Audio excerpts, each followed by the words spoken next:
Hi and welcome to this Yano video recipe. We upload a new recipe every single day, so make sure you're subscribed to not miss out. Today we're baking balsamic glazed salmon. Before we start, take a look at the link in the description below. You can order the pre-meshed ingredients to cook this recipe at home.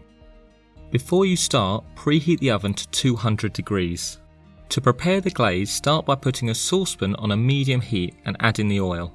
Fry the garlic and cook for about 3 minutes. Now add in the balsamic vinegar, white wine, honey, mustard and a pinch of salt and pepper. Simmer the glaze for 3 to 5 minutes until it starts to thicken. Now take it off the heat. Line an oven tray with baking paper and place the salmon fillets skin side down. Generously brush the glaze over the salmon. Make sure you get the sides too. Pop the salmon in the oven and cook for around 12 minutes. The salmon will become flaky when it's done. Once cooked, carefully serve the salmon and drizzle over a little more glaze to make it look and taste delicious. When you combine beautiful salmon fillets with this delicious sauce, you won't be disappointed.